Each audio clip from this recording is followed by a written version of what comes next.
The perfect poached egg. Tender whites around a warm liquid yolk that oozes out like gold when you cut into it.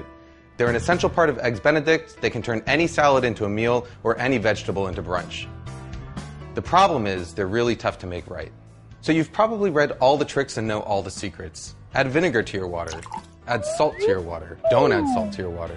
Stir a vortex into the water. Wrap your eggs in plastic wrap. And guess what? None of them really work. After years of testing, I've only come across one method that works every single time, and all it requires are two things. The first is a really fresh egg. Fresh eggs have tighter whites and yolks that help them retain their shape better as they cook. There are two ways to tell how fresh an egg is. The first is to check something called the Julian date. As long as it's packed in the US, every carton of eggs has a number between 000 and 365 on it, and that number corresponds to the day on which the egg was cleaned and packed. So a number of 000 would mean January 1st, 003 would mean January 4th, and so on. All you really need to know is that the higher the number, the fresher the egg. You can also tell how fresh an egg is by carefully putting it into a cup of water.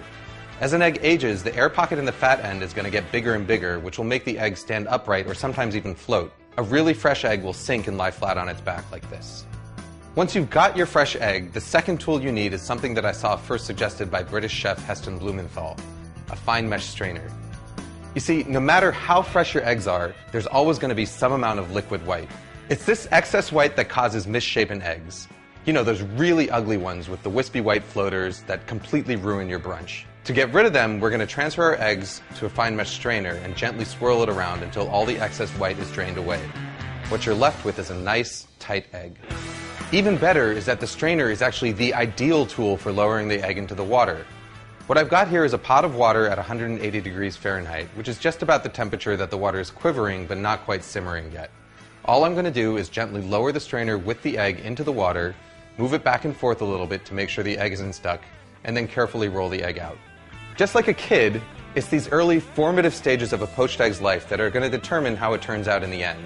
Using a round bottom strainer and this rolling motion is going to help ensure that you get a nice tight poached egg that's egg-shaped. If you want to cook multiple eggs, just make sure that you have them cracked into separate dishes and ready to go. Once they're in the water, your only job is to keep them moving around, flipping them from time to time with a slotted spoon so that they cook evenly. After about 3.5 to 4 minutes, this is what you've got. You can even cook them ahead of time and store them submerged in cold water in the fridge for up to a few days. To reheat them, just transfer them to a bowl of hot water for a few minutes just before serving. Food Lab signing out.